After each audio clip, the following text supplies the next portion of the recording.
도널드 트럼프 미국 대통령이 북한 김정은 국무위원장과의 두 번째 정상회담을 위해 베트남 하노이로 향했습니다. 이번 회담은 지난해 6월 이후 8개월여 만인데요. 네, 북한의 비핵화를 비롯한 한반도 정세의 중대 분수령이 될 것으로 보입니다. 워싱턴 연결합니다. 윤석희 특파원. 네, 워싱턴입니다. 네, 북한 김정은 위원장이 하노이로 이동 중인데 미국 트럼프 대통령도 지금 하노이로 향하는 전용기에 몸을 실었죠.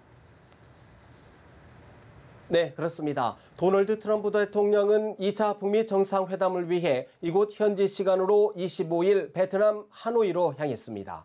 트럼프 대통령은 오늘 낮 12시 반쯤 워싱턴 DC 인근 앤드루스 공군 기지에서 전용기 에어포스 1을 이용해 출국했습니다. 멜라니아 트럼프 여사는 출국장에 모습을 보이지 않았고 북미 대화를 총괄하는 마이크 폼페이오 국무장관은 하루 앞서 하노이로 출발했습니다. 백악관은 아직 공식 수행단의 명단을 공개하지 않고 있는데요. 존 볼턴 백악관 국가안보보좌관과 믹 멀베인이 비서실장 대행 등도 이번 정상회담에 참석할 것이란 관측입니다.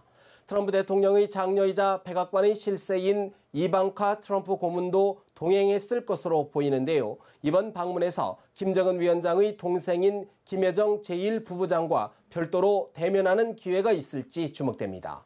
트럼프 대통령을 태운 전용기는 베트남 현지 시간으로 26일 오후 8시 반, 한국 시간으로는 오후 10시 반 하노이 노이바이 공항에 도착할 예정입니다. 네, 트럼프 대통령이 출국에 앞서 다시 한번 북한의 경제 발전 가능성을 언급했는데 어떠한 뜻으로 해석할 수 있는 겁니까? 네, 트럼프 대통령은 오늘 출국에 앞서 트위터에 올린 글에서 완전한 비핵화로 북한은 급속히 경제 강국이 될 것이라고 밝혔습니다.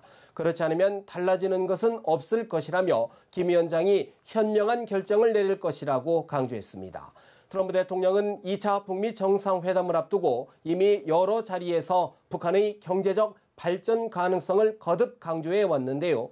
트럼프 대통령의 발언 직접 들어보시겠습니다. I think we'll have a very tremendous summit. We want denuclearization, and I think you'll have a country that will set a lot of records for speed in terms of an economy.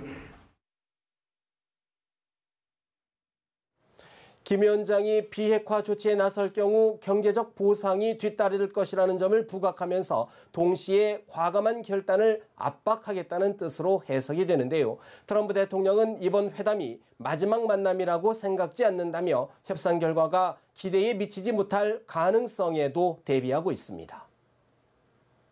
네, 이번 2차 북미 정상회담의 결과가 비핵화와 또 평화정착 등 향후 한반도 정세의 중대 분수령이 될 거란 전망인데요. 미국 내에서는 어떻게 보고 있습니까?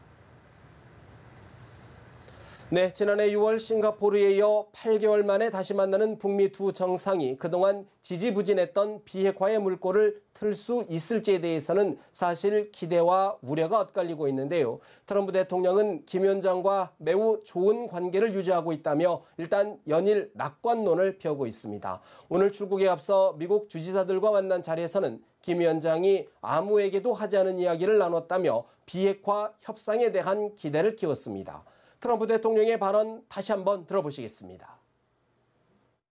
Right after this meeting, I leave for Vietnam, where I meet with Chairman Kim, and we talk about something that, frankly, he never spoke to anybody about, but we're speaking and we're speaking aloud, and I think we can have a...